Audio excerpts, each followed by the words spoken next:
You're listening to Weird Medicine with Dr. Steve on the Riotcast Network, riotcast.com. I need some touching in the carotid. I've got diphtheria crushing my esophagus. I've got Ebola vibes dripping from my nose. I've got the leprosy of the heart valve, exacerbating my inevitable woes.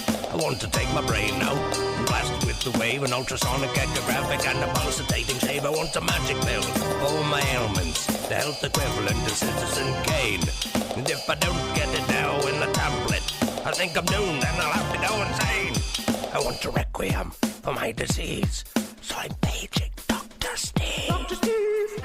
It's Weird Medicine, the first and still only uncensored medical show in the history of broadcast radio.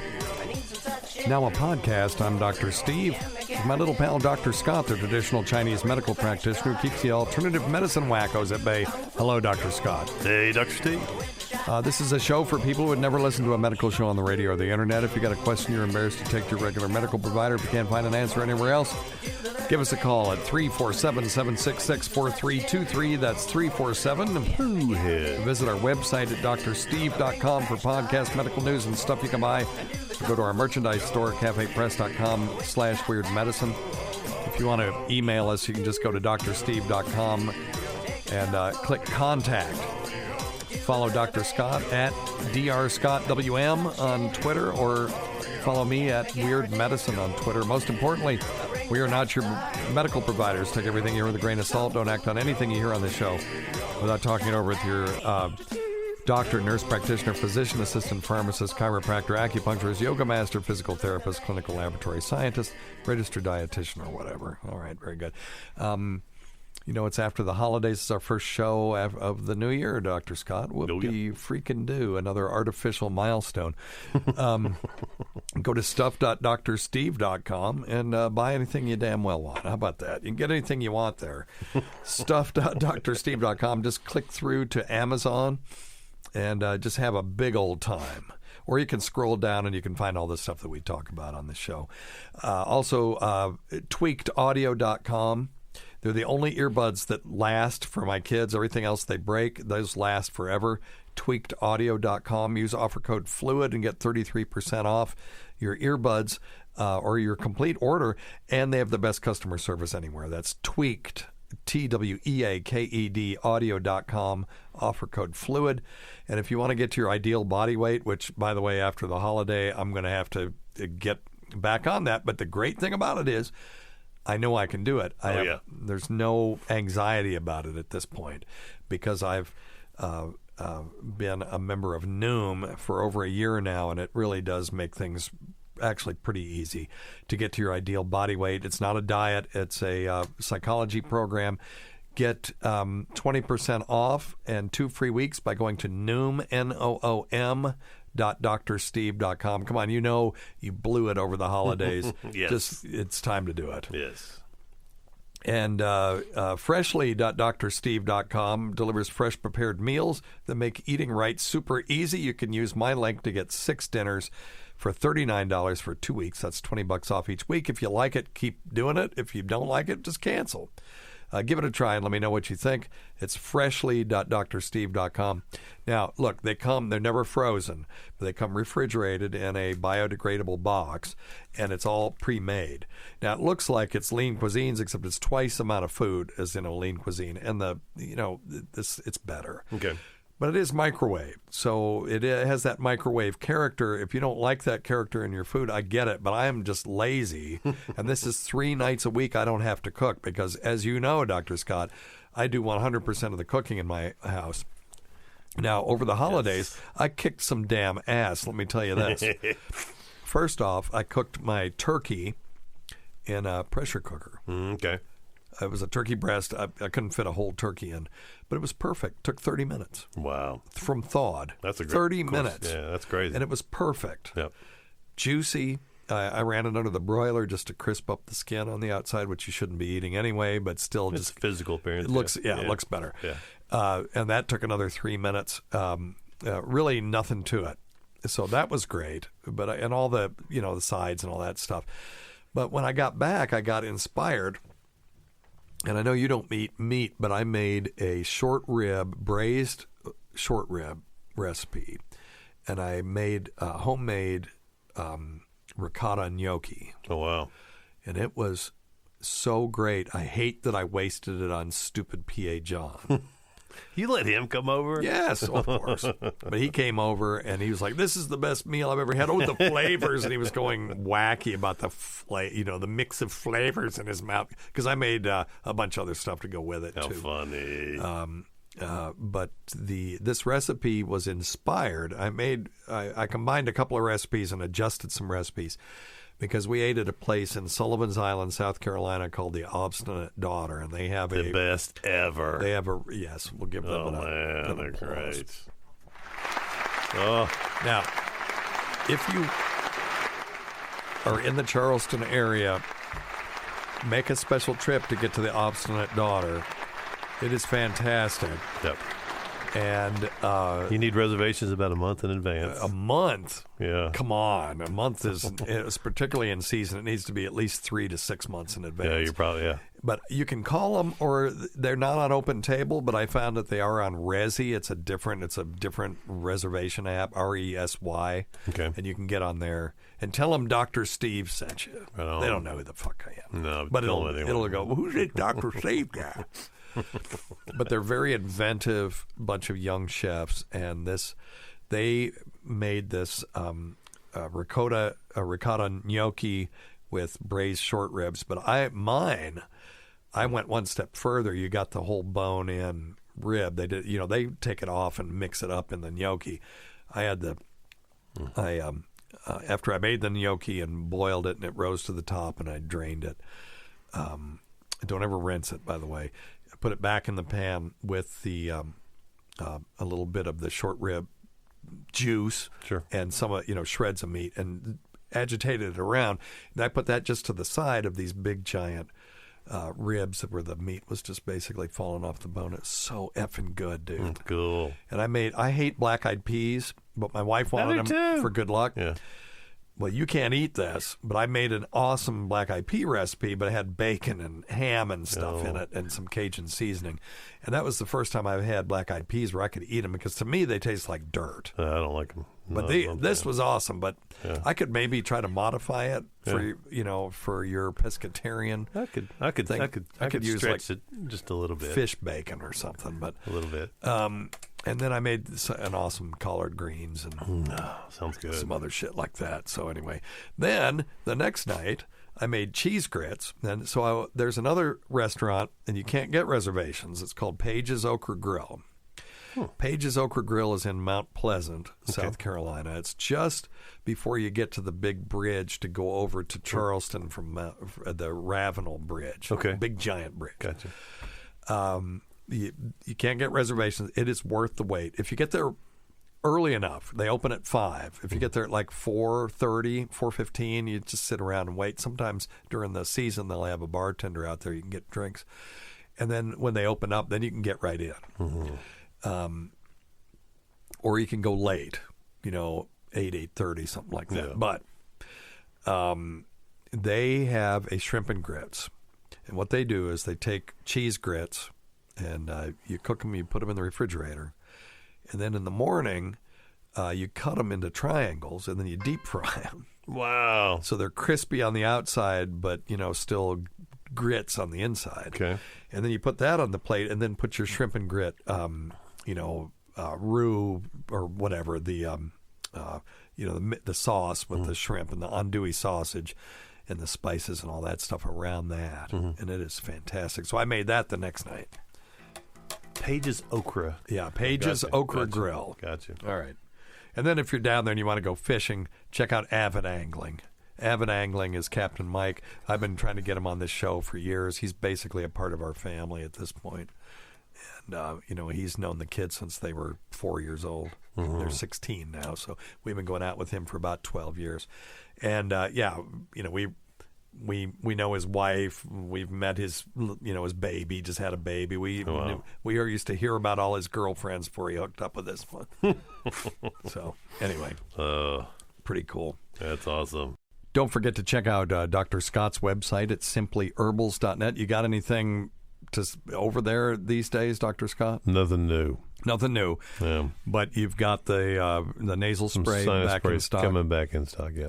Still coming back in stock. That was 6 weeks ago. I know. What the hell? I know. It's a pain So in the walk ass. us through, how effing hard is it? Okay, so you have this formula. Yeah, no, it's just... And you don't want to give out the formula because it's proprietary, but it's, buffered saline and some peppermint oil, right? Yep. So the peppermint oil not only smells good, but it's anti-inflammatory at the level of the mucous membrane. That's been demonstrated, so that's cool. And buffered saline, we know, is beneficial for washing mucus out of the nose. So, and I find it to be quite delightful. And the peppermint oil is great because it opens and dilates the nasal passages. So does it have vasoconstrictive properties? Have you demonstrated that? No, but I could look it up on friend PubMed. Look it up then, because I'm going to give you one of these right now. But then I'll give you one of the good ones if you can find it. But yeah, so what we're trying to do is try to come up with a little bit different formula that has a little longer shelf life. Oh. Yeah, so coming up with some dried honey and mixing that in a little packet like they do in some of these other larger saline solution things. I don't know that I like the whole honey thing. No, we've used it for years. You like it? You've liked it for 5 years now. Oh, it's in there? It's in there already? Oh, okay. But that's yeah. why it's got a crappy shelf life? Is that why? Because... the research I did, though, that every single nasal spray on the market across the board, Nasonex, Flonase, etc., all of them, whatever, all of them. Can you list some more? Yeah, okay, you just said all of them, and ones. Then you just went and listed 2 of them. Yeah, these are good ones. Well, those are good ones. But there's a lot. I guess my concern is bacteria getting into into the spray. So what we're looking at is trying to come up with a little bit different. How do you make sure the honey is sterile? Well, honey won't grow bacteria in it. Because, okay. Yeah. That's true and also not true. Botulism can grow on honey. That's why they recommend that you don't give honey to under neonates. 1-year-olds. Yeah, under 1-year-olds. Yeah, rarely could get botulism from it. No, yeah. So what Dr. Scott's talking about is the BRIX level. So it's BRIX. If you have a high enough concentration of sugar, you'd think, well, sugar, bacteria love that. But if it gets high enough, they actually can't maintain their cell membranes and they can't reproduce. That's why you can sell like concentrate of like if you're a winemaker, you can buy concentrate. And if it's got a high enough BRIX level, if it's been concentrated enough, they don't even have to pausterize it, and it'll never go bad. Right. That's one thing we love. Nothing can grow in it. Yeah, we've found that some of those nasal sprays do have a little shorter. Oh, are we in trouble? Yeah, I'm going to need to get this, and we'll come right back. Go ahead. After this brief interlude. Damn it! God damn it!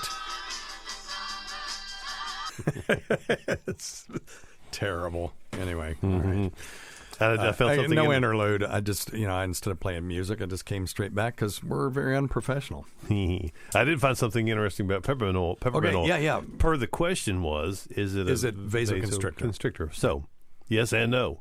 Oh. It's actually a vasodilator and a vasoconstrictor. What? Strangely enough, yes.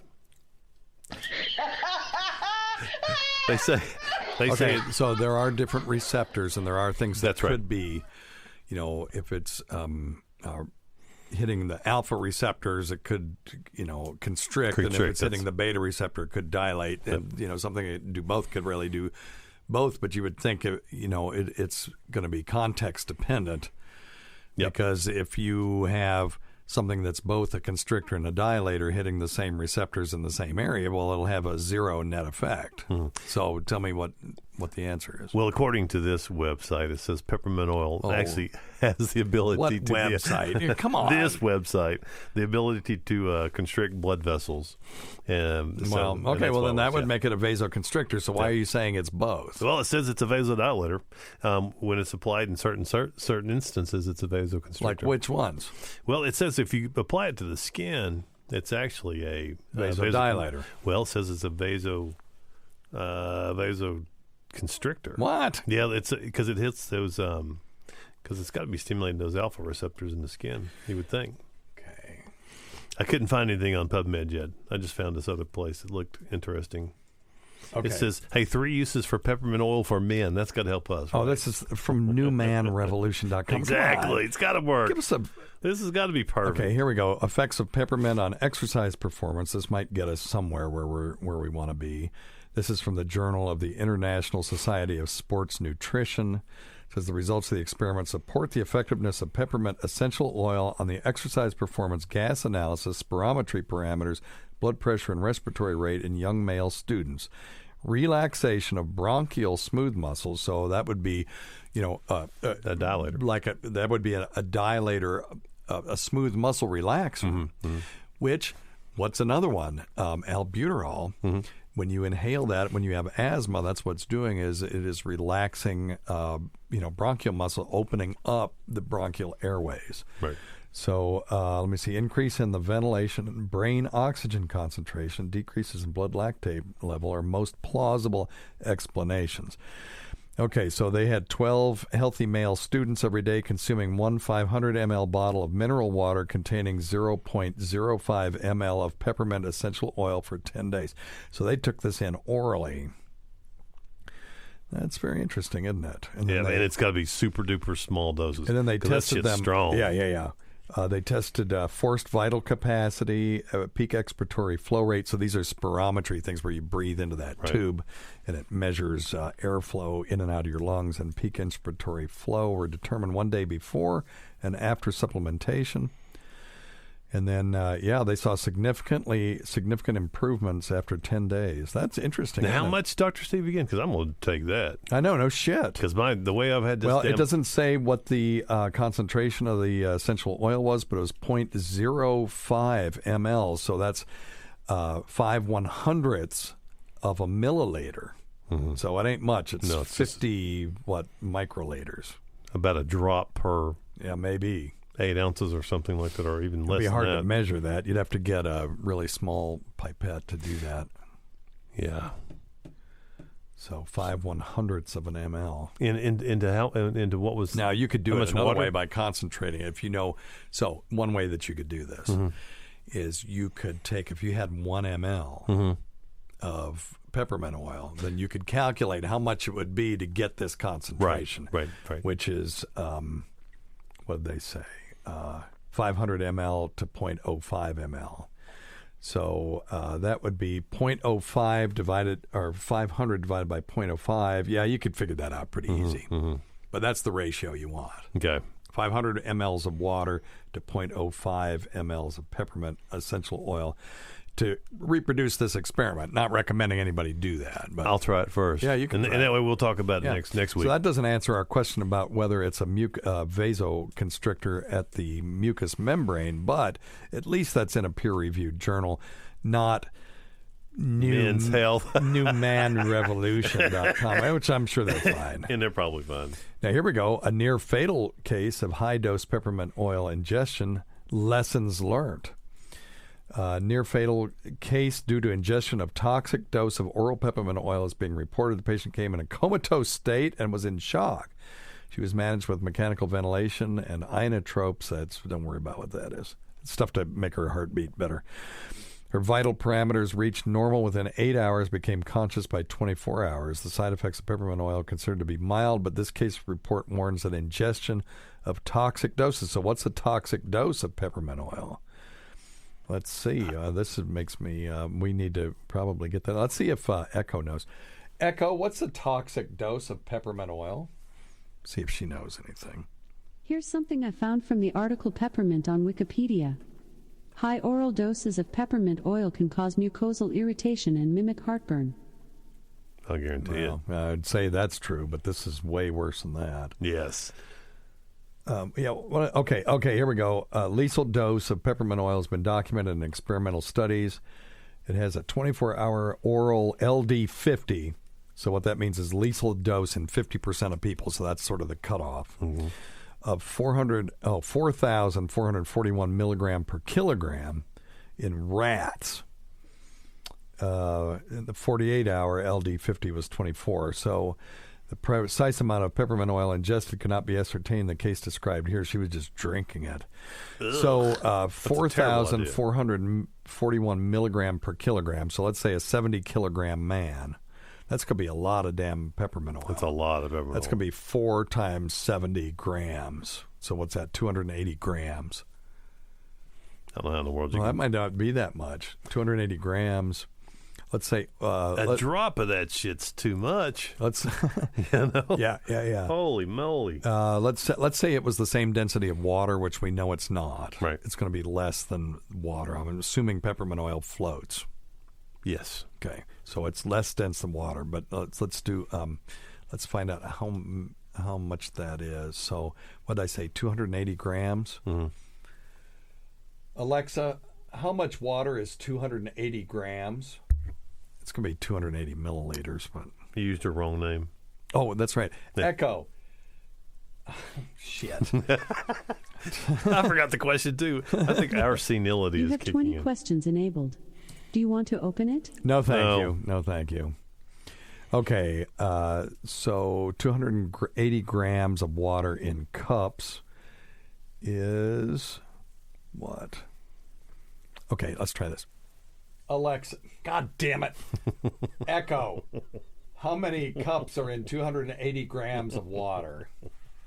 Piece of shit. There are 1.2 cups and 280 grams of water. Okay, so it's less dense than that, but that's fine. If you're drinking a cup of peppermint oil, you're in a Tough SOB. But that's interesting that a cup of peppermint oil will just about kill you Yeah. if you don't have mechanical life support. That doesn't surprise me at all. In one thing I know, because I think the peppermint oil has the menthol in it, so that's why it does have the analgesic, anti-inflammatory effects. I don't know. But that stuff is so strong. Lord, I mean, I know you cook a lot and I cook a lot. Yeah. Just a drop of peppermint oil is too much. I can't imagine a cup and a quarter of it. I'm going to look up active ingredient in peppermint oil is menthol. Yeah, the main chemical constituents of peppermint oil, essential oil are menthol, menthone, and I'll give you one of those. Lucky guess. Give yourself a bill.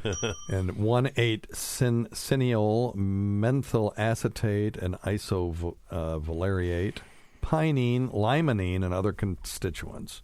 The most active of these components are menthol and menthone. Yep. Makes sense. Cool. That'd be a good name for a band, Menthone. I don't know why. All right. Well, anyway, so it remains to be seen, but I'll give you the benefit of the doubt that it's probably is vasoconstrictive at the mucous membrane. I'll tell you why. Because we use it for irritable bowel syndrome. And one of the issues with irritable bowel syndrome is people have leaky, loose junctions in their Those diverticulum. Okay, this is at the cellular level. So the cells all bind together, right? They have to kind of tie together, but they're loose. Right. And so when you've got a loose junction between the intestinal cells, and it's particularly if it's leaky, it's really wide open, and toxins, there's that word, but these are for real. These are Real actual toxins. real toxins. From the poo. Can come in contact with tissues that they're not supposed to. Okay, and And that gives you causes that. inflammation. Okay. That causes irritable bowel. At least that's one of the hypotheses. And peppermint oil works really well to close up those tight junctions. There are other medications like lubiprostone, a.k.a. Amatiza, also does that. And both of them are good for irritable bowel syndrome. So if it closes up those tight junctions, presumably there's some constriction of something going on. Makes sense. And that makes sense. Yep. On some level. I do know, all I was trying to do is give you an effing plug, and it ended up being a 14-minute dissertation on dissertation on peppermint oil, but it's That's still pretty okay. interesting. Yeah, the peppermint oil is really good for IBS. For those who maybe have not heard our discussions on that before, it works extremely Yeah, and you can well. check it out. It's sold in an enteric-coated version called IBGuard. IBGuard, that's right. And We talked to the guy that made it. pretty outstanding stuff, really. Yeah, we did. That's yeah, we right. sure It was did. a long time ago. He's from South Alabama. And my kid takes it. He's got bad irritable bowel syndrome. It really helps him a lot. I take it, too. He never forgets to take it because it really helps him. Yep. And you can check it out at stuff.drsteve.com if you're so inclined, if you just want to look at it. I just wanted to give you an interesting article, and then we've got a bunch of cool phone calls to take. Injecting the flu vaccine into a tumor gets the immune system to attack it. Now, this is from Ars Technica, not a medical journal. is a reasonably interesting article that one of our Twitter followers sent us. So that activating the immune system at the site of a tumor can re-engage the immune system, because we've talked about this. Cancer is a problem with immune surveillance, where the immune system, all those cells that are supposed to be finding foreign tissue and abnormal tissue and killing it and then eating it and then, shitting it out and into our system so that we can then excrete it in our own urine and feces. It doesn't work. It just goes right on by the tumor for whatever reason. It recognizes that tumor as being normal. And if we could get the immune system to wake up, and you can go to drsteve.com and click on non-pseudoscience cancer cures in the upper right-hand corner. Those are all articles about harnessing the immune system to kill cancer.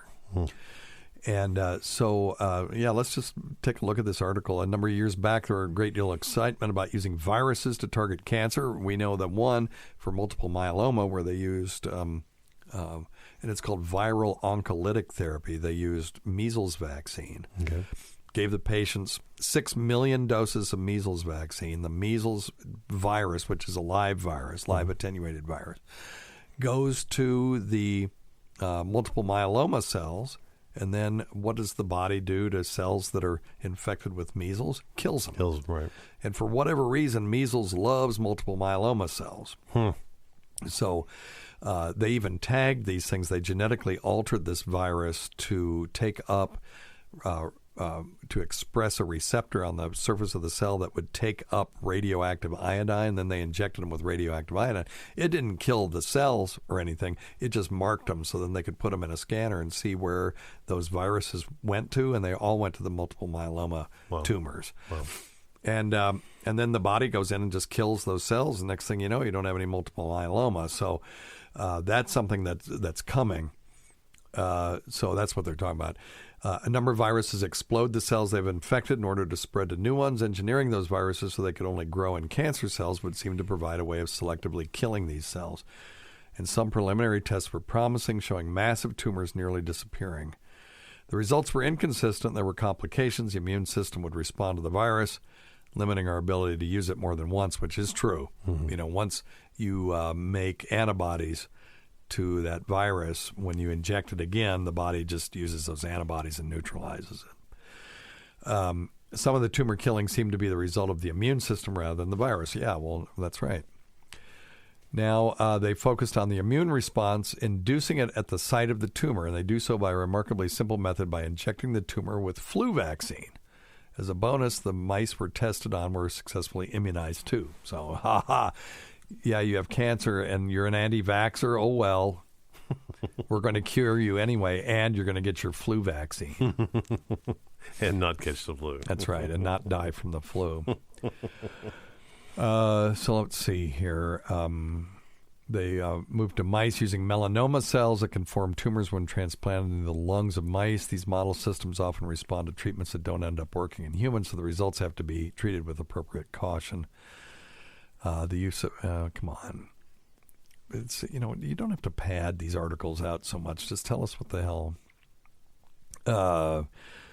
So anyway, they injected these melanoma cells with influenza vaccine, and it wasn't even virus.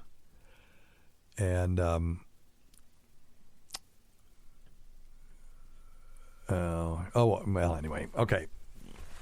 So more stuff. This is a shitty article. It's hard for me to get to the meat of it, but so it's just another idea in this advancement of using the immune system to fight cancer. So we're getting there. We're getting there. Said here, some vaccines contain chemicals that enhance the immune system's memory, promoting the formation of a long-term response to pathogens. Those are called adjuvants, by the way. When a vaccine containing one of these chemicals was used, the immune system wasn't stimulated to limit the tumor's growth. So, yeah, so you want to give it the pure stuff with no adjuvants. That's interesting, isn't it? It is. Yeah, cool. That's crazy. Yep. All right. Let's, I want to take this one, and then we're going to try something. Okay. And let's just see. Oh, first thing. Hey, Number Dr. one thing, Steve, don't take this is advice Jim. from some asshole on the radio. Wait, what Ronnie B? Give yourself a bill. No. Number one thing, don't take advice from some asshole on the radio. Queen. I really messed up this year. My wife is a nurse, registered nurse, and I don't have good enough Christmas presents for her, but we've been listening to you for a long time, and she would really appreciate if you just gave a call back, or she just really enjoys your show, and I've been listening to you forever since the Opie and Anthony days. It's just something that your show is something we can always talk about together. So I'm in a panic here. Christmas gift. Okay. So join a club. Dude, it's January 3rd. It's a week when or we two got too this. late. Yeah. Be able to email me. You guys can email me. Just go to drsteve.com and click contact, and you can email me anytime. If he had emailed me, I would have done this. give her a call and just tell us, hey, this is Dr. Steve. Hey, I'm here. Hilarious. And thanks a lot, man. Really appreciate it. She's a nurse writer, and she's got really good nursing experience, oncology, and this dude is totally wasted too. Yeah. just she really appreciates your insight. And Okay, didn't give us her name, didn't give us her number. He did call back and give us her number. So yeah, let's just call her. See if she answers. If we get her voicemail, I'll have to cut it off and then we'll edit this out. But let's just see what happens here. Hopefully she's not working nights and trying to get a good night's sleep. I know. All right, come on, let's go. Okay, calling. Ring-a-ding-ding. If I have to leave a voicemail, I will. Today's episode is brought to you by Angie. Angie has made it easier than ever to connect with skilled professionals to get all your jobs and projects done well. Let me tell you, there's the version of it where you try to do something at home, and then there's a version of it where you have someone help you, you watch them do it the right way, and you go, thank God I didn't try to do that myself. I have fully done things around the home that I think look good, and then a bang in the night, and I wake up to a shelf collapsing, a painting falling off the wall. I've seen it all go south. I own a home, and I can tell you, I know how much work it can take. Whether it's everyday maintenance and repairs or making dream projects a reality, it can be hard just to know where to start. But now all you need to do is Angie that and find a skilled local pro who will deliver the quality and expertise you need. Whatever your home project, big or small, indoor or outdoor, you can Angie that and connect with skilled professionals to get the project done well. Right now, one of my wish lists is I want a bike for my condo in Milwaukee, and I would love to rig it up on a pulley in the ceiling because I have one of those lofted ceilings, but I'm so scared to try that on my own. Angie has 20 years of home experience, and they've combined it with new tools to simplify the whole process. Bring them your project online or with the Angie app. Answer a few questions and Angie can handle the rest from start to finish, or help you compare quotes from multiple pros and connect instantly, which means you can take care of any home project in just a few taps. Because when it comes to getting the most out of your home, you can do this when you Angie that. Download the free Angie mobile app today or visit Angie.com. That's ANGI.com. Still calling. Ring-a-ding-ding. One ringy-dingy. She probably thinks it's Two ringy-dingy. Well, no, she didn't send us... Call has been forwarded to an automated voice messaging system. There you go. Two. La la la la la la la la la. I can't hear you. I don't know what you're talking about. Blah, blah, blah, blah. Gotcha. Is not available. At the tone, please record your message. When you've finished recording, you may hang up or press 1 for more options. Hey, it's Dr. Steve from Weird Medicine. I hope I have the right person. Are you the wife of the dumbass that called us and said he didn't have enough Christmas presents, and would you just call my wife? That would be a good Christmas present. If you're not that person, I apologize. If you are, well, Merry belated Christmas. I guess we got his message on January 3rd. He is a genius. He's obviously plans ahead extremely well. And I'm not 100% sure he'll even remember calling us the way he sounded on the voicemail. But you can listen to this on our show this week. So anyway, sorry we missed you. Would have loved to have had you on the show today. All right. Hey, Merry Christmas, Happy New Year's. See ya. Give yourself a bill. All right. Let's hope that was the right person. If not, somebody's going to have a great surprise. Do you think so? Well, yeah. You think that'll be a great surprise? Great surprise. Or just an awful I think it's surprise? Fantastic. All right, let's take some other phone calls here. See what we got. Hi, Dr. Steve. My name is John from northwestern Pennsylvania. And I have this up here now, for us at least, it's freezing cold outside. We don't have a whole lot of exposed any foliage.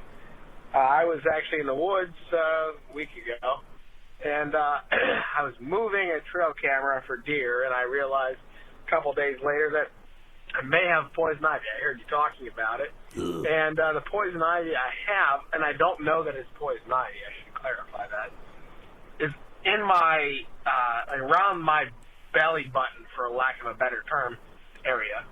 And it is, I know it doesn't spread, and I hate to beat a dead horse here, but that's okay. Could it be anything besides poison ivy if it's leaving, somewhat of a rash and it has a almost like a mucus-like discharge?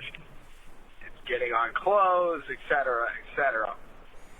I'm thinking it's some variety of poison ivy, poison oak, poison something in the woods that I hate with all of my might.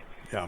But my wife keeps telling me it's probably a skin infection or something that was in your belly button that you did not get out. Ew. Is that a possibility?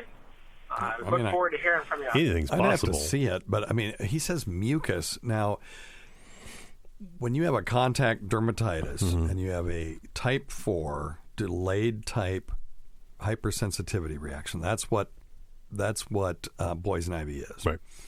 So, you can have an immediate immune reaction, which is like anaphylaxis. So you get stung by a bee, all of a sudden you can't breathe. That's an immediate hypersensitivity reaction. You come in contact with poison ivy, and maybe a day later you get these blisters, and then, when you got, 3 or 4 parts per billion, and then it might march up your arm as the concentration gets less and less. So the places that were stimulated with the least amount of antigen come out last, which gives it the illusion of spreading. Now, redness and heat, so that should be blistery with clear fluid. So if that's what he means by mucus, then okay, then it could be this. But if he's got actual discharge, and it's not from broken blisters, then that's not normal. If he has redness or pain, mostly it's itchy. Right. Pus, fever, spreading redness, any of that stuff, that needs to be evaluated right away. You can get cellulitis, which is, a bacterial infection of the skin that can be life-threatening from poison ivy because you're opening up,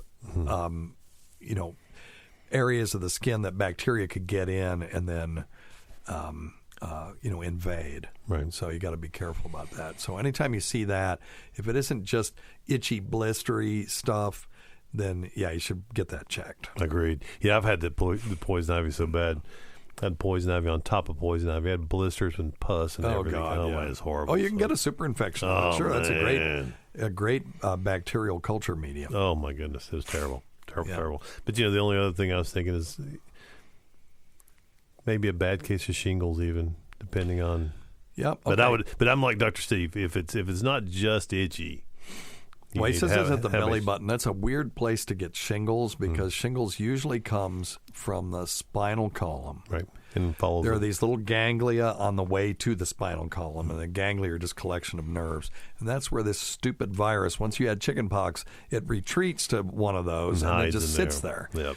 And when it comes out, it will always be just on one side or the other. It's weird. Unless you've got you got a bad immune system. If you've got a normal immune system, it will come out and it will follow where that nerve goes. We call those dermatomes. Right. And so, like if you have one in your rib cage, it will follow the rib, and of course it'll spread out. It's not, the little fibers spread out everywhere. Sure. But it will tend to start higher in the back and end up lower in the front because those things come around kind of in a spiral form. They wrap around the front. Right. And they descend. They follow the rib. And then, if it's farther down, but it'll always be on one side of the body or the other. If it's on your face, could follow that trigeminal nerve or other nerves. Right. Have you ever seen it on both sides? I've seen it one time on a guy's back. and on both sides of his back. I've seen it. I've seen disseminated varicella zoster. You know, you really couldn't call it shingles at that point. What it was he had it everywhere because he had a bad immune system. Okay, you know that explains it. Yeah, well, I'm betting he's got some poison ivy. Or some variation. If he's not seeing pus and expanding redness and all that stuff, that's probably what it is. You can put some hydrocortisone on it. If it doesn't get better really quickly, just go to your primary care. If that's the diagnosis, they can put you on a short course of oral prednisone. That stuff goes away just almost immediately. Yep.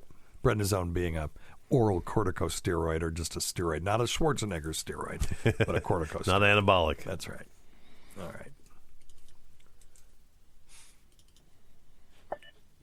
Hey, Dr. Steve. This is Cammie in Texas. Hey, Cammie. My question for you is, can I get any diseases from rimming my partner?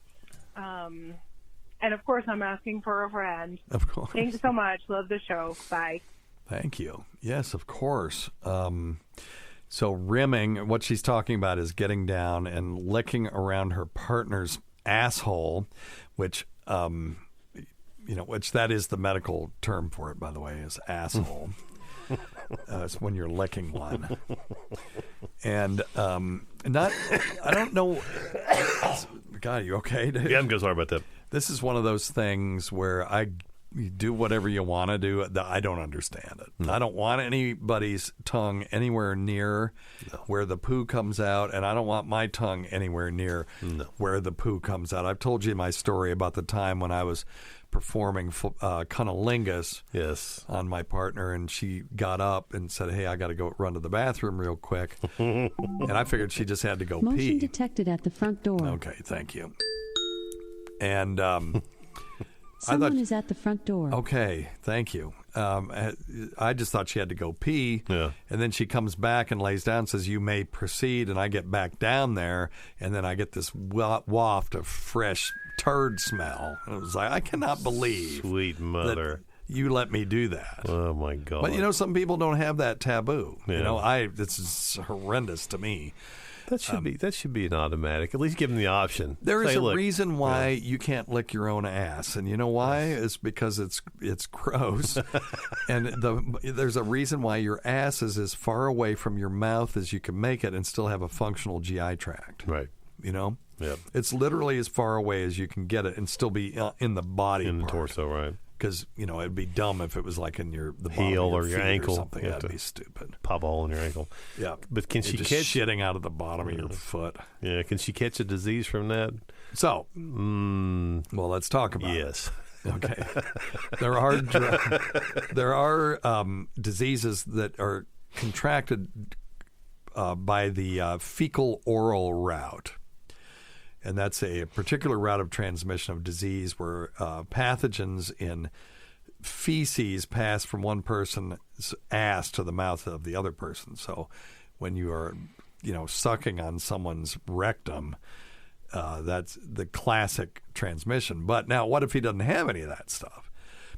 He, for the most part, if he doesn't have, well, let's look at the different diagrams that you can have. There's cholera. He probably doesn't have cholera. C. difficile. Ooh, there is. Yes. Oh, yeah. C. difficile causes a form of diarrhea that can be community acquired or acquired through taking too much antibiotics.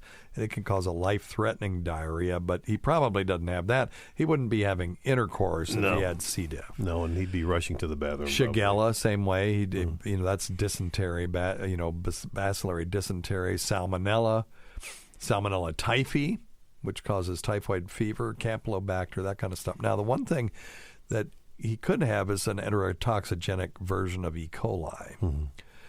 So E. coli is the normal turd bacteria. Most of the time you can get a little bit in your mouth, it's no big deal. Mm-hmm. But if he had some that had a toxin that it was producing, and by this I mean a real toxin, not the kind of toxins that you detoxify with a right that a detoxifying drink. Right. And then there's other viruses like hepatitis A. He probably doesn't have that. Norovirus, that's Norwalk virus. That's the virus that you get. You used to hear a lot about on cruise ships. They've gotten really good about putting a stop to that crap. Polio. He's both of them have probably been vaccinated. So, so probably you're going to be okay. But if he has any of these diseases, tapeworms, toxoplasmosis, giardia, all these things that really he would be so sick enough that you wouldn't be having sex with him, then you could get that. But other than that, it's just poop in the mouth, and if you get too much of it, your stomach doesn't like it. But most of the time, the stomach can just kill it. Mm-hmm. And I would just, man, I don't understand it, but there you go. If you eat feces, there's a term for that, a medical term for that. Do you know what it is? Gosh, no, I don't. Coprophilia. Coprophilia, nope. Yep. So anyway, let me see what if they say that there are any diseases. And then the act that she's talking about is analingus. That's the oral and anal sex act, which a person stimulates the anus of another using the mouth, including the lips, tongue, or teeth. It's also called anal oral contact, and anal oral sex is additionally known by slang names. Ooh, what slang names could they be? Okay, so anyway. Probably not, but yes, there's a non-zero possibility you can get a disease. But there's a non-zero disease possibility you can get a disease by blowing him, too. Sure. If he has herpes or, herpes or gonorrhea. Mm-hmm. Or syphilis, then you could get it from that. But, he probably doesn't have those things. Or her, right. Yeah. Who knows? Well, she was talking about her boyfriend. Oh, okay. I think maybe I presumed that. Now, let's just see if I'm a damn genderist. Let me see. Hey, Dr. Steve. This is Cammie in Texas. My question for you is, can I get any diseases from rimming my partner? I am a genderist. She just said partner, so he or she. Non-specific. Yep. Or they. Rim away. Just be careful. Well, practice good hygiene. I guess. Well, that's the definition of not good hygiene. Yeah, I don't know. I don't know. Maybe use a finger instead of a tongue. Oh, do whatever you want to do. Don't listen to us. You know what? It's 2020. It's a new decade. Do whatever the hell you want. Anything for anybody. Who cares? Lots of people lick other people's rectums and they do just fine. Lick away. I'm not going to say that. That's Dr. Scott saying that. I'm just going to say that is a non-zero chance of getting diseases, but most people do okay. I agree. Non-zero. And Dr. Scott's the one that's telling you to actually do it, and I'm not doing it. I'm telling her that. Just do whatever she wants. Well, okay. Yeah, be cool. What up, weird medicine? Hey, man. Question. Okay. What's the difference between oxycodone, which I believe is Percocet, and hydrocodone? I think okay. If that's the basis of the question, they are both opioids, meaning that they both stimulate the mu-opioid receptor. And the mu-opioid receptor, when it's stimulated, and there are other receptors too, oxycodone also stimulates the kappa receptor. Don't worry about all that stuff. There won't be a quiz afterward. But these receptors, for the most part, cause pain signals to be dulled going to the brain. They also can slow respirations. They can make your eyes, the pupils small. And they can slow down your GI tract, and they also prevent cough. They're antitussive. So they do a bunch of different things when those things are stimulated. Now, oxycodone and hydrocodone are kissing cousins. They're just a couple of molecules different. They both hit the same receptor, but they've got somewhat different properties. The oxycodone hits more of the kappa receptor than hydrocodone does. It's more potent. Yes. 20 milligrams of oxycodone is equivalent to about 30 milligrams of hydrocodone, that kind of stuff. If everybody responded the same way to every drug, there wouldn't be a bunch of then we'd only need one right. drug. Yeah. But anyway, okay. The oxycodone, and that shit makes me itch. Oh, yeah. And I take, it keeps me awake at night. I can't sleep. And I want something that works better. Would switching to hydrocodone help? What is it? Is it like Vicodin? Is that what Vicodin is? Yes. Vicodin is? Vicodin, Norco. Thanks. Bye. Lortab, all those things are all hydrocodone. Those are just brand names, but the underlying name is hydrocodone. Now, in this country, we don't make a short-acting version of hydrocodone that doesn't have acetaminophen or Tylenol in it, so you can only buy it in combination with Tylenol. Oxycodone can be gotten with Tylenol or without. When it's bundled with Tylenol, we call it Percocet because that's the brand name. Mm-hmm. And if it's not, then it's Roxycodone or just oxycodone immediate release. Yeah, go ahead. Well, I was just going to say, and I have seen a number of folks, they tolerate one versus the other in many, many instances. So what this guy's asking is a very good question. Yeah, everybody's different. Yeah. You know, there is opioid-induced pruritus. It's probably pruritus is a fancy word. Well, I don't know if it's fancy, but it's another word for itching. Mm-hmm. You know, I don't know why we can't just say itching in medicine, but we have to say pruritus. And looking at the prevalence, it looks like 69% in non-pregnant patients, including males and females. Now that is for wow, that's a high number. That's higher than my experience has been.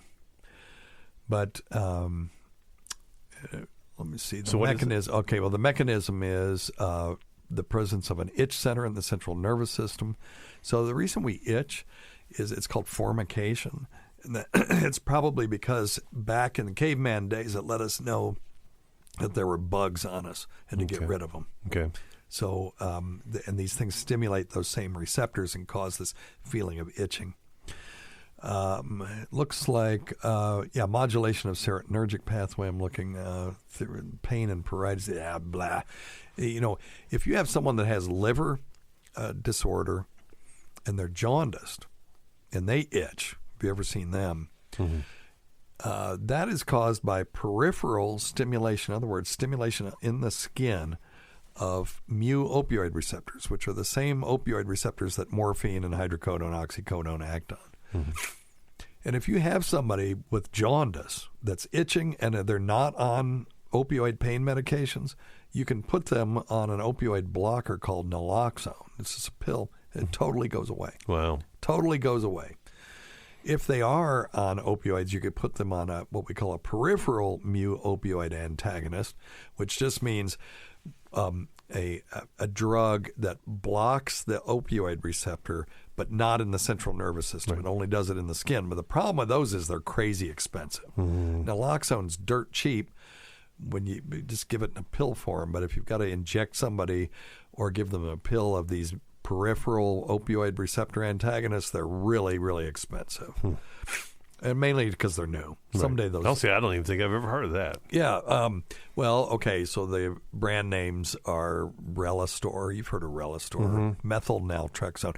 So what they did was they take naltrexone, which is a drug that blocks opioid receptors, and put a methyl group on it, and now all of a sudden it bangs up against the blood-brain barrier. Oh, it can't go through. Can't cross. Oh, okay. Gotcha. So now it will only do things like stop you from having constipation and stop itching caused by, stimulation of those receptors. It's pretty cool. Yeah, it's a neat idea. That's a great idea, actually. Yeah, and there's another one, naloxegol, and then there's Simproic is another one. So, yeah, there's a bunch of them out there. But anyway, all right.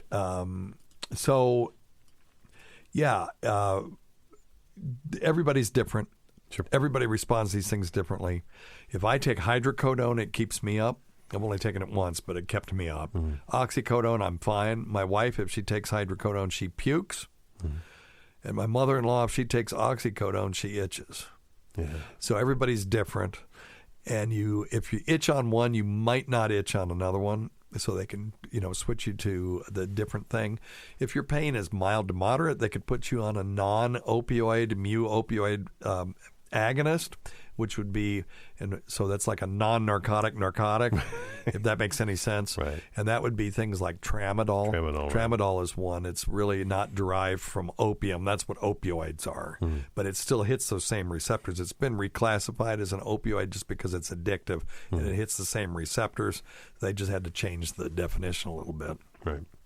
But anyway, tramadol might be an option for you. And just taking an anti-itch medication. If you really got to have it and that's the only thing that works for your pain, they can treat the itch. There's lots of different medications. Yes. There is, oh, goodness gracious. Vistaril is an antihistamine. Mm-hmm. And then there is Shitfire. I've been having this all day. I didn't get enough sleep last night, and I'm starting to forget things. Let me see. There's a nortriptyline, amitriptyline, and then doxepin. Is it doxepin? Yeah. Is it doxepin? Maybe. Anyway, one of those is, tricyclic antibiotic. That's it. So it was called Sinequan. I knew I had an S in my name. So doxepin is a very potent anti-pruritic or anti-itch medication. It's prescription only. Benadryl you can buy over the counter. Right, so Benadryl you can take anytime. Not a big fan of just taking Benadryl every day because there's problems with just taking antihistamines day in and day out.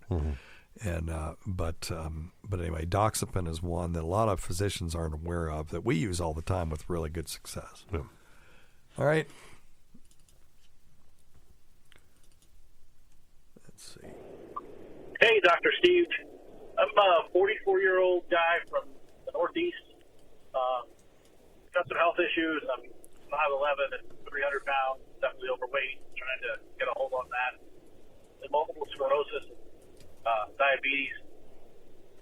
So the question I have for you is, they told me I have fatty liver, and I got some pain in my abdomen, and I've had a problem lately with bleeding. So no matter how bad I cut myself or no matter how bad I stick myself, even if I stick myself with an insulin needle, I bleed like crazy.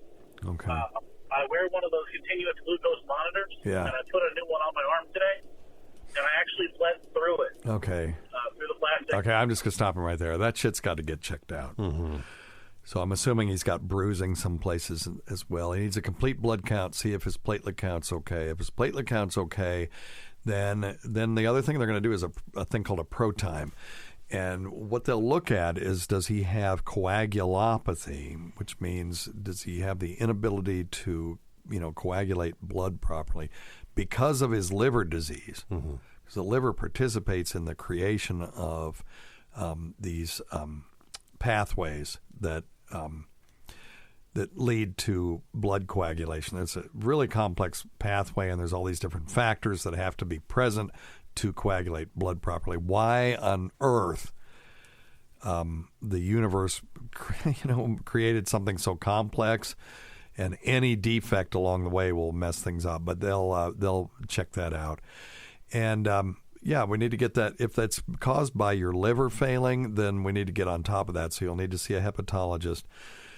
Fatty liver can be treated. Most of the time, we'll start with medications like metformin and maybe even a statin or some other medications to decrease triglycerides like prescription strength fish oil.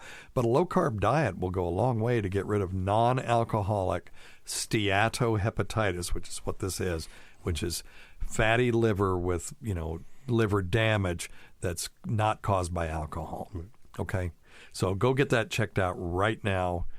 He just called in the other day. This one wasn't. I don't think this was sitting in the queue for very long. Good. So, he needs to get on it right now. All right. Okay. I think we got time for one more. Happy New Year, Weird Medicine. Amen. Me. So, this new year, I'm looking to improve my health, and I hear you talking Is this the same guy? The voice sounds similar. about this calcium score test. No. And I want to get it done. I'm in my mid-40s now, and, I've got this fear of clogged arteries and stuff. Is this something my primary doctor can do in the office with the jelly and the ultrasound wand, or is it something that they have to refer me to, like imaging MRI center? Is it? Okay, great question. The calcium score we've been talking about is a score to kind of just quantify your risk. That's really simple to do. You can go right now and just search Framingham calculator and calculate your own risk score.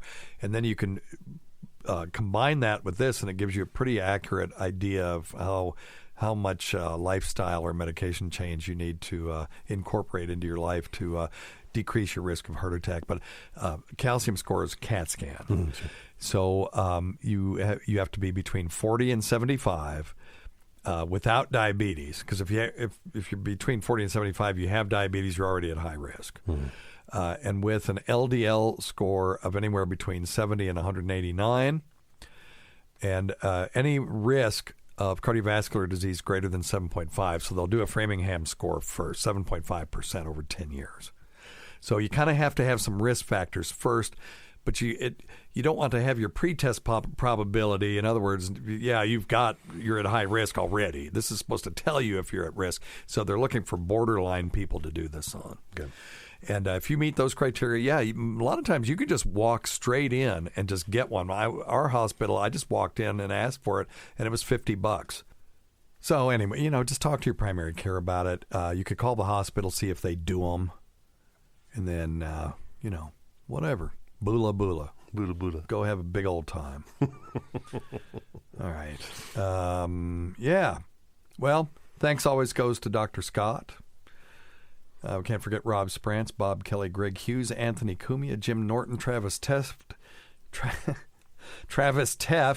Louis Johnson, Paul Ovcharski, Eric Nagel, Roland Campos, Sam Roberts, Pat Duffy, Dennis Falcone, Ron Bennington, and Fez Watley, whose early support of this show has never gone unappreciated. Listen to our SiriusXM show on the Faction Talk channel.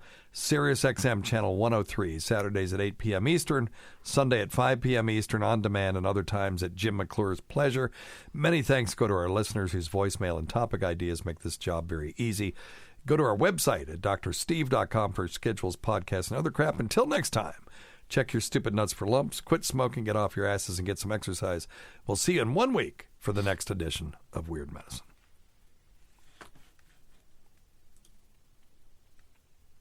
All right, Dr. Scott, a little extra something. You got your instrument ready? What the fuck are you doing? Oh, I thought you recorded that last one. No. Oh, hell, fire. I haven't recorded anything. Oh, yeah.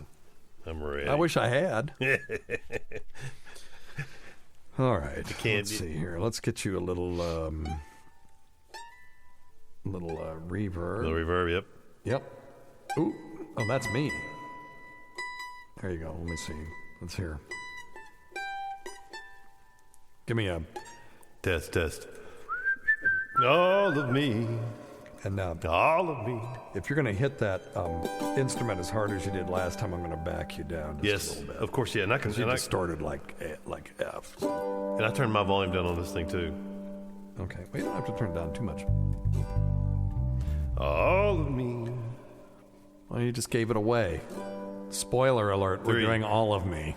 2. Okay, take 2. Let's give it a shot. That shot. sucked balls. All right, let's do it again. 1, 2, 1, 2, 3, 4. All of me. Why not take all of me?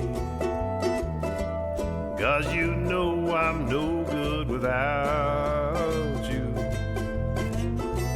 Take my arms, I want to lose them.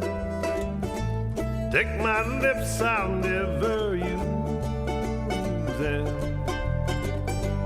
Your goodbyes left me with eyes that cry. And I know I'm no good without you. You took the part of me that once was my heart, so why not take all of me?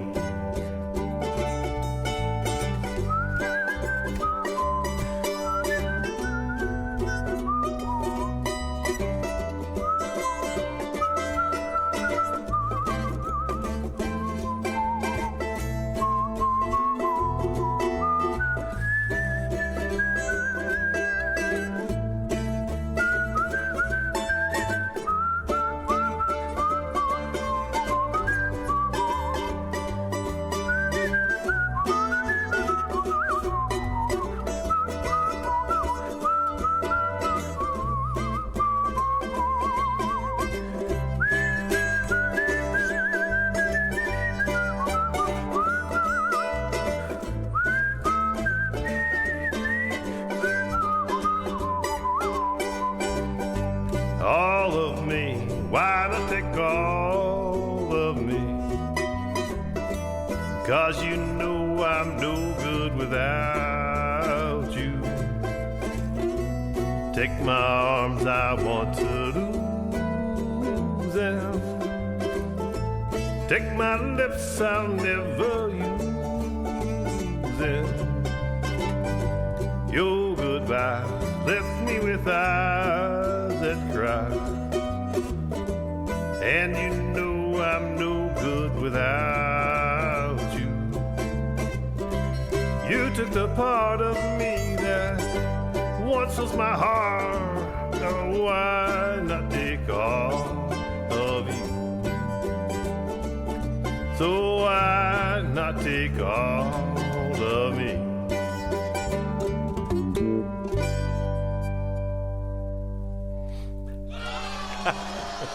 Hooray! I remember all the words. Well, given that we learned it literally a minute ago. 1 minute ago. We practiced one song. Yeah, one time. I'm not real big on the walking bass, but I'll work on it. No, that could be a good job. All right. All right, thanks, all right, guys. everybody. Happy New Year. Shit on you. As we say in Hindi, Naya Sal Mubarak ho. This means Happy New Year. Happy New Year's. And Bakhwaz, let me see, Apna Bakhwaz hai. That means you are bullshit. All right. All right, guys. Okay. See ya.